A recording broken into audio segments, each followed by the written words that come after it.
What if Mount Tambora erupted today, just like in 1815? Imagine a towering volcano in the heart of Indonesia, Mount Tambora. It may look like just another peak among the archipelago's many mountains. But over 200 years ago, this volcano unleashed one of the most powerful eruptions in human history. In April 1815, Tambora erupted with unimaginable force, releasing ash, gases, and energy that reshaped the world's climate. Today we ask a chilling question. What if Mount Tambora erupted again, with the same power as in 1815? The eruption of 1815 was catastrophic. With a volcanic explosivity index of 7, it was the largest eruption ever recorded in modern human history. It killed tens of thousands directly and many more indirectly through famine and disease. But the world of the 21st century is vastly different, more connected, more populated, and more vulnerable. If Tambora exploded today, the impact would ripple from small local communities to the entire global system. At first, the devastation would be immediate and local. Villages around Sumbawa Island would be obliterated by pyroclastic flows, clouds of superheated gas and ash racing down the slopes at hundreds of kilometers per hour. Nothing in their path would survive. Modern infrastructure, roads, schools, hospitals would be buried under meters of ash. Rescue operations would be nearly impossible in the first few days. Within hours, dark ash clouds would blanket entire provinces. The sky would turn black, the sun hidden behind a curtain of volcanic dust. Breathing would become hazardous.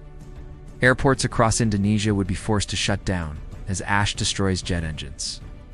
Tens of millions of people would face shortages of clean water as ash contaminates rivers and reservoirs. The disaster would not remain confined to Indonesia. Prevailing winds would carry volcanic ash across Southeast Asia, darkening skies over Malaysia, Singapore, and the Philippines. Flights would be grounded across Asia-Pacific. International trade routes through the region, some of the busiest in the world, would be severely disrupted. The economic shock would be immediate. In the days that follow, sulfur dioxide released by the eruption would rise into the stratosphere, spreading globally. This gas would react with water to form aerosols that reflect sunlight away from Earth, just like in 1815. When Tambora caused what became known as the year without a summer, the global climate would cool. Agriculture would be hit hardest. Imagine rice paddies in Asia failing due to shortened growing seasons. Wheat harvests in North America collapsing under unexpected frosts and droughts spreading across Africa. Food prices would skyrocket, leading to unrest in vulnerable nations. In a world already strained by climate change, supply chain disruptions, and geopolitical tensions, Tambora's eruption would be a catalyst for widespread instability, but the effects wouldn't stop at hunger. Modern economies are tightly connected. Food crisis in one part of the world can ripple instantly across markets everywhere. Stock exchanges would fall. Insurance companies would collapse under the weight of disaster claims. Governments would face immense pressure to stabilize their populations. Health systems would also be overwhelmed. Millions would suffer from respiratory diseases due to ash inhalation. Malnutrition would spread in areas hardest hit by crop failures. In poorer countries, the combination of hunger, disease, and displacement could spark humanitarian crises of historic proportions. Environmentally, the eruption would temporarily cool the planet, but at a devastating price. While temperatures might drop by 1 to 2 degrees Celsius globally, ecosystems would be thrown into chaos. Coral reefs, already stressed by warming seas, could face bleaching from sudden changes in temperature. Migratory patterns of birds, fish, and insects would be disrupted, impacting food chains everywhere. The eruption would also test global cooperation. Would nations share food supplies? Would richer countries support the poorer ones? Or would borders close, hoarding resources in fear of famine? The choices made during this crisis could define international relations for decades. From a scientific perspective, a modern Tambora eruption would provide a unique but dangerous opportunity.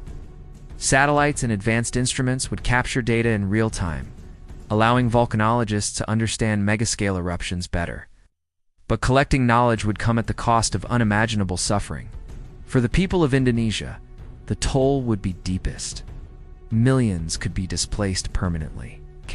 Entire regions might become uninhabitable for years due to thick ash deposits. Economic losses would reach hundreds of billions of dollars, and recovery could take generations. Yet in the long run, humanity would adapt. Just as societies recovered from Tambora in the 19th century, so too would we recover today.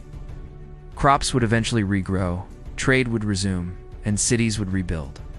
But the scars, economic, social, and emotional, would remain, a stark reminder of Earth's raw power. Tambora's eruption in 1815 was a warning from nature, a reminder of forces far greater than ourselves. If it erupted today, the consequences would be magnified by our globalized world. The story of Tambora is not just about destruction, it is about fragility, resilience, and the delicate balance between humanity and the planet we call home. So, what if Mount Tambora erupted today? The answer is chilling. Local communities would vanish, regional economies would collapse, and global systems would be shaken to their core.